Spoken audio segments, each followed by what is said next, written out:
Choreographer Johnny మాస్టర్ను 4 రోజులు కస్టడీకి అనుమతిస్తూ రంగారెడ్డి న్యాయస్థానం అనుమతి ఇచ్చింది. చెంచల్గూడ జైల్లో ఉన్న జానీని పోలీసులు అదుపులోకి తీసుకుని 4 రోజుల పాటు ప్రశ్నించబోతున్నారు. రేపు ఉదయం నుంచి విచారణ ప్రారంభం కానున్నట్టుగా తెలుస్తోంది. అలానే జానీ బెయిల్ పిటిషన్పై విచారణను కోర్టు సోమవారానికి వాయిదా వేసింది. 3rd డిగ్రీ ప్రయోగించొద్దని, అవసరమైతే న్యాయవాది సమక్షంలో విచారించాలని న్యాయస్థానం ఆదేశించింది.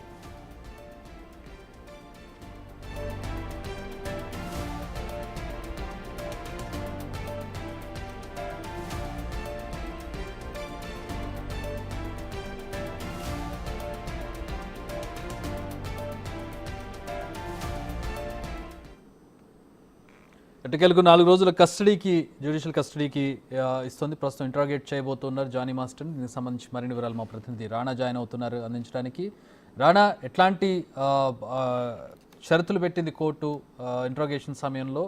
అలాగే జానీ మాస్టర్కి సంబంధించి న్యాయవాది సమక్షంలో అవసరమైతే విచారించాలి, ఆ ఆప్షన్ ఏమైనా కనపడుతుందా? దాన్ని ఇంప్లిమెంట్ చేసే అవకాశం ఉందా? ఆబ్వియస్గా నిన్న జరిగినటువంటి వాదనలో కూడా ఈ అంశం అనేది ప్రస్తుతంగా కూడా వచ్చినటువంటి పరిస్థితి. ఎందుకంటే అక్యూజ్డ్ని తీసుకొస్తున్నారు కాబట్టి సమ్ టైమ్స్ కొన్ని కేసుల్లో ఈ పోక్సో కానీ ఇతర కేసుల్లో నేరం ఒప్పించడానికి ఇతర రాష్ట్రాల్లో కొంతమంది అక్యూజ్డ్ మీద బలప్రయోగం చేసినటువంటి సందర్భాలు కూడా ఉన్నాయి. ఈ అంశాలను కూడా వారు తెరపైకి తీసుకొచ్చారు. సో అవసరమైతే 3rd డిగ్రీ కానీ అట్లాంటివి ఏమీ చేయొద్దండి, ఖచ్చితంగా కూడా వీడియో తీస్తూనే అక్కడ ఒక లాయర్ను కూడా పెట్టుకునే కొన్ని కండిషన్స్ అయితే పెట్టినటువంటి నేపథ్యం అయితే కనపడుతుంది. దానితో పాటు ఏదైతే జానీ మాస్టర్కి ఈ 4 రోజులకు సంబంధించినటువంటి కస్టడీ విషయం జరుగుతున్నప్పుడే మరొక పిటిషన్ కూడా అక్కడ వేయడం జరిగింది. గత 2 రోజుల నుంచి కూడా దానిపైన వాయిదాలు పడుతుంది. ఎట్టకేలకు అది బెయిల్ పిటిషన్ పైన మరొక సోమవారానికి వాయిదా పడినటువంటి నేపథ్యం కాబట్టి సో బెయిల్ పిటిషన్ అనేది ఇప్పుడు ప్రస్తుతానికి పెండింగ్లో ఉంది.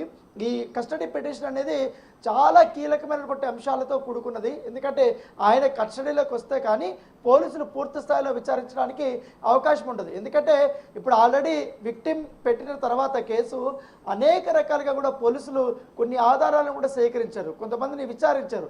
వారి నుంచి సేకరించినటువంటి స్టేట్మెంట్ల ఆధారంగా చేసుకుని రేపటి నుంచి జానీ మాస్టర్ని విచారించాల్సినటువంటి అవసరం ఉంది. ఎందుకంటే కొన్ని నిజాలు కూడా వారు పైకి తీసుకురావాల్సినటువంటి అవసరం కూడా ఉంటుంది కాబట్టి సో ఈ కేసులో జానీ మాస్టర్ పాత్ర అనేది చాలా కీలకంగా ఉన్నారు. దానితో పాటు జానీ మాస్టర్ సంబంధించిన ఇతర అసిస్టెంట్లు కూడా ఇప్పటికే క్వశ్చన్ చేసినట్టుగా తెలిసింది. గతంలో పనిచేసినటువంటి మోయిన్ ఇప్పుడు జానీ మాస్టర్కి గత కొంతకాలంగా వ్యతిరేకంగా మాట్లాడుతున్నాడు కాబట్టి అతను చెప్పడం వల్ల నేను కూడా కేసు పెట్టడానికి రెడీ అనేసి కూడా విక్టిమ్ కూడా చెప్పిన నేపథ్యంలో అతను ఆ రోజు ముంబైలో ఏం జరిగినప్పుడు అతను ఉన్నాడు కాబట్టి అతను ఎలాంటి స్టేట్మెంట్ ఇస్తాడని కూడా ఒక ఆసక్తికరమైనటువంటి పరిణామం.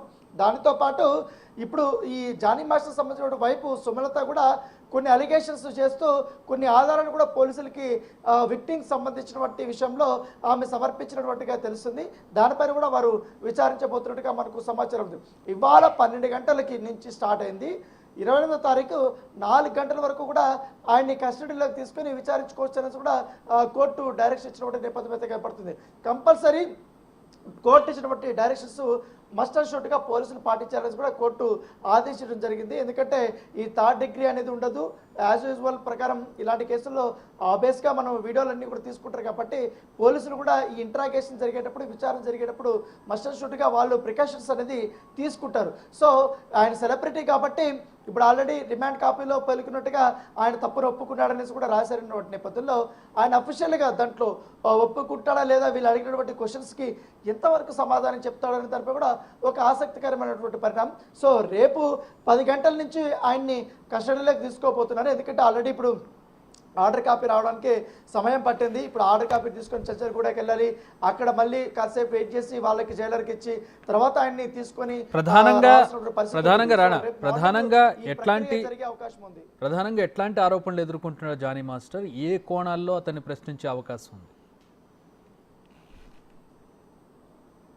అంటే మెయిన్ ఎందుకంటే సినిమా ఇండస్ట్రీలో లైంగిక వేధింపులు అనేది కామను, అవన్నీ అలిగేషన్స్ చేస్తుంటారు కాదు. కాకపోతే జానీ మాస్టర్ కేసులో పోక్స్ అనేది చాలా ఇంపార్టెంట్. సో ఇప్పుడు అదే ప్రధానంగా పోలీసులు కూడా తీసుకున్నారు.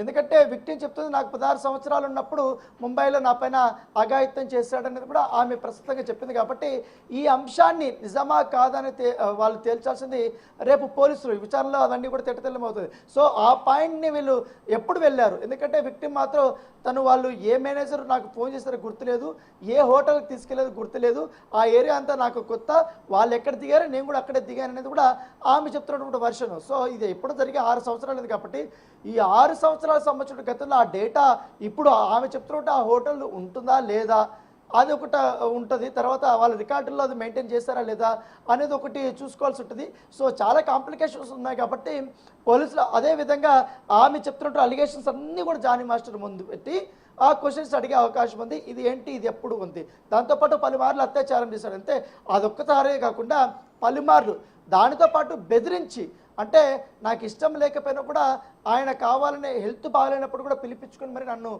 అఘాయిత్యం చేశాడని కూడా ఆమె చెప్తున్న నేపథ్యంలో దాని తగ్గట్టు కొన్ని ఆడియోలు కూడా నా దగ్గర ఉన్నాయంటూ కూడా ఆ విక్టిమ్ చెప్పింది, అవి కూడా సబ్మిట్ చేసింది. దాంతోపాటు ఈ విక్టిమ్ ఎవరైతున్నారో విక్టిమ్ జానీ మాస్టర్ ఇద్దరు కలిసి ఉన్నారు, వాళ్ళిద్దరికీ మంచి సాన్నిహిత్యం ఉంది, వాళ్ళిద్దరూ మ్యూచువల్గా ఉన్నారు. కానీ ఈ మధ్య కాలంలో ప్రొఫెషనల్ వారు ఏంటంటే ఈ కొరియోగ్రఫీ విషయంలో అక్కడక్కడ కొన్ని మనస్పర్ధల వల్ల అది చిన్న గాలివాననే ఇంత స్టేజ్ తీసుకొచ్చింది అనేది కూడా కొంతమంది సన్నిహితులు కూడా చెప్తున్నారు. ఎందుకంటే వాళ్ళిద్దరు కూడా చాలా బాగానే ఉన్నారు. ఎందుకంటే సెటిల్కి వచ్చిన తర్వాత ఆటోమేటిక్గా ఆ ప్రొఫెషనల్ ఆ యొక్క ఇవి ఎంత పని ఎంత చూపెట్టాలి కాబట్టి అప్పుడు కొంచెం అగ్రెసివ్గానే మాస్టర్ ఉంటారు, ఒక మాట అంటారు, తిడుతుంటారు, అందరినీ అది కామన్ థింగ్ అనేది కొంతమంది చెప్తున్నారు. మరోవైపు ఈ వివాదం అలా జరుగుతుంటే మన ఏకంగా పుష్పకి సంబంధించిన ప్రొడ్యూసర్ ఏకంగా ఒక స్టేట్మెంట్ ఇవ్వాల్సి వచ్చింది. ఎందుకంటే ఇదంతా వాళ్ళిద్దరిది వ్యక్తిగతమైనటువంటి వ్యవహారము, ఈ సినిమాకి కానీ ఈ హీరోకి కానీ ఎటువంటి సంబంధం లేదు. మాకే 2 రోజుల ముందు ఆయన సినిమా షూటింగ్లో పాల్గొనాల్సి ఉంది, ఎందుకంటే ఐటమ్ సాంగ్ కూడా చేయాల్సి ఉంది. అంతలోపల ఇది జరిగిపోయింది అనేసి కూడా ఆయన కూడా చెప్పినటువంటి నేపథ్యం కాబట్టి సో ఈ కేసు వచ్చినప్పటి నుంచి ఎన్ని ట్విస్టులు జరిగాయంటే ట్విస్ట్ మీద ట్విస్టులు. ఎందుకంటే ఒక హీరో మీదకి వెళ్ళింది, తర్వాత ఒక ప్రొడ్యూసర్ ఆమెకు హెల్ప్ చేస్తున్నాడని వచ్చింది, తర్వాత పొలిటికల్ యాంగిల్లోకి వెళ్ళింది, తర్వాత లవ్ జిహాద్కి వెళ్ళింది, తర్వాత అనేక రకాలుగా తిరుక్కొని ఇప్పుడు ఫైనల్గా కస్టడీ విచారణకి ఆయన ఎదుర్కోబోతున్నాడు. ఈ కస్టడీ విచారణలో అన్ని అనుమానాలు తేటతెల్లమయ్యే అవకాశాలు కనపడుతున్నాయి. Chakri, all right, thanks for the updates Rana.